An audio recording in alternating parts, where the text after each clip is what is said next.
você tá? Tá tudo bem? Tá na turnê de 20 anos. Eu lembro muito de você. Eu sou filhote de MTV, cresci assistindo MTV, quando a gente tinha essa curadoria de TV, né? Que apresentava a galera e tal. E eu lembro muito de você. As pessoas falam do Andei, que ganhou prêmio, tudo. E eu lembro do Levante.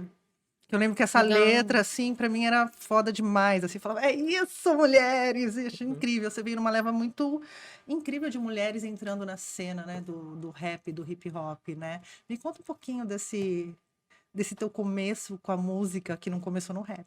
Não. Então, eu também sou dessa cria da MTV aí. E essa coisa de ter acesso através dos clipes, né? Através de clipe, a Sim. música. Então foi muito massa. Bom, eu já venho de antes, né? Do One Day, e bem de antes do Aham. Levante, né?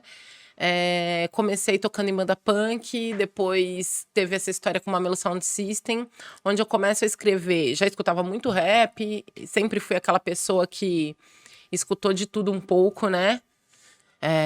Mas a parada do rap foi entrando muito mais forte na minha vida. E da coisa da poesia falada. Então, tipo, minha ideia inicial com o Mamelo, quando eu apresentei pra eles, ainda era numa Mamelo ideia Sound de spoken System, né? poetry e de spoken word também, e a ideia de musicar isso. E aí foi ficando natural, e aí eu comecei fazendo dobras, e aí a gente passava as tardes ouvindo as paradas e colando nos rolês, e aí eu fui. Foi meio que esse processo natural. Tinha alguém da tua casa, assim, você lembra como era o ambiente musical na tua casa? Porque eu lembro em casa, assim, o rádio ficava ligado o dia todo, independentemente do estilo musical, não tinha muito isso. Então, Uhum. discos variados. E tinha uma questão de um certo ritual quando chegava um disco, coloca, todo mundo fica em silêncio, e todo mundo curte junto. Era coletivo ouvir música Que dentro de bom. casa, né? Como que era o ambiente para você? Você tem essa que te deu aquele estralo assim de Na acho minha que casa, eu acho que não tinha tanto isso. Minha casa sempre foi muito cheia. Tipo, minha avó, minha mãe. E aí vinha muita gente do Nordeste também, né? Morar lá um tempo até se fazer. Então, minha casa sempre foi muito cheia. E aí eu lembro de ter essa iniciativa de pegar disco em vinil, né? Que a gente é nossa mídia da nossa sim, época. E botar pra ouvir sozinha, muito nova. Então tinha a GP, Alcione, a Whitney GP. Houston, que era do meu padrinho, não era nem da minha mãe, do meu pai. Meu padrinho tinha vinil lá, Beth Carvalho. Então eu botava e ouvia. Depois teve meu padrasto. Então teve umas figuras assim que apareceram e tinha esse acervo em casa, né? Uhum. E depois eu mesma comecei a, a fuçar Procurar. em sebo.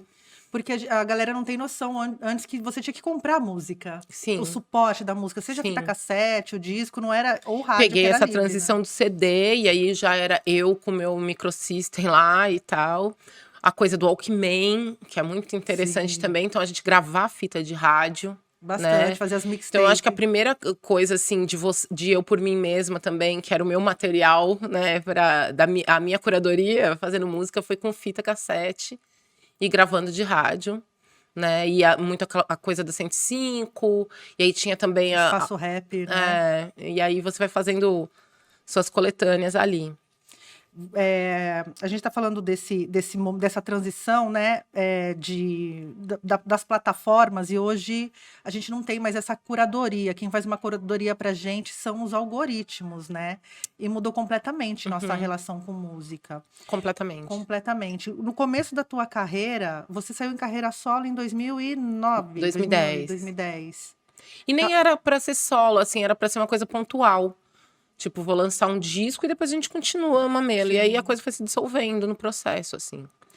Você escreveu antes de ter relação com a música? Você escrevia? Sua primeira expressão artística Ah, foi não, escrita? eu acho que foi, não, acho que foi a escrita aplicada pra música. Mesmo quando era essa ideia do spoken poetry, eu imaginava a parada musicada de alguma Aham. forma, porque eu acho que já era uma ideia de querer fazer um rap, mas como existia uma distância do que eu entendia de rap na época pro que começou a chegar, de fora, né? Então eu entendi o rap nacional como um lugar onde, tipo, cadê meu lugar de fala nesse Porque não espaço? tinha, a gente tinha quem? Dinadi, né? da Visão de Rua. Exato. Então, tipo, existe essa. Eu era do centro de São Paulo, né? Não era uma mulher periférica, embora ali fosse periferia, e eu comecei a entender o tipo de periferia a qual era inserida através do rap, que vinha realmente de lugares que eu não conhecia de São Paulo, né? Da Zona Sul e tal. Mas, enfim, eu acho que quando começou a vir umas coisas diferentes de fora, tipo uma ideia meio de hip hop music, e que tinham até umas coisas dançantes, e também tinha uma história do Lyricist Lounge, que tinha mulheres declamando poesia em cima de uma coisa mais jazz e tal, aquilo é aí que eu vou me... Mais black music do que só o rap brasileiro, que veio como uma onda de protesto mesmo, né? E eu acho que sei lá, conseguir se entender também como uma mulher, ter referências femininas, e essa coisa também da cor, né, tipo, porque, tipo, todo o discurso era racial, e aí ali eu conseguia identificar outras possibilidades também do que falar, de qual era o tipo de ideia que eu podia expressar. Eu acho que tem a ver com a ideia de lugar de fala mesmo, de encontrar sua própria voz, e de entender o porquê também que você quer tanto aquilo, porque existe uma conexão no sentido de opressão, né? De você estar lutando contra um sistema opressor, né? De várias formas enquanto mulher. Então é um processo mesmo, eu acho. Ter o microfone na sua mão e bancar o que você fala. Porque e assim, tal. a gente sempre teve mulheres incríveis aí na música brasileira, desde Sempre. Chiquinha Gonzaga e vai Mas a passando. gente tem uma carência de compositoras. Sim. E que agora tá começando, de anos pra cá, a ideia de cantautora, a ideia de mulheres... Eu ia falar justamente isso, porque a gente tem muito essa cultura da mulher diva, intérprete, e essencialmente com questões de relações, de amor, não necessariamente nesse lugar de protesto, né? Eu lembro muito da Negra ali com a RZO, que tinha esse espaço ali no meio de um monte de cara, mas esse lugar da mulher contando sua própria história, ele é mais recente, assim, na história da música. A gente tem todo um imaginário construído, né?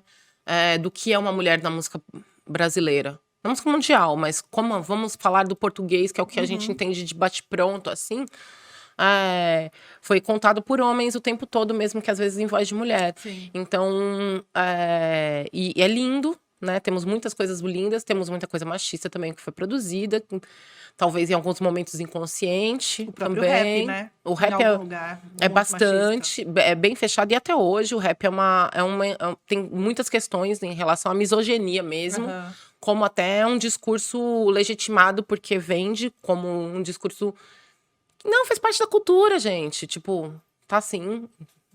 Como se pudesse congelar aquilo e ninguém mexe, né? Exato. Esse machismo está no lugar exato. sagrado, esse machismo. Só que assim, aí você vê, são processos maravilhosos, as meninas hoje já vêm com muito mais desconstruídas do que na minha época, já entendendo outras coisas muito mais sutis, não aceitando, não, enfim, eu acredito muito nesse poder de geração pós geração e numa evolução de fato, independente do que tiver corroído e em torno, sabe?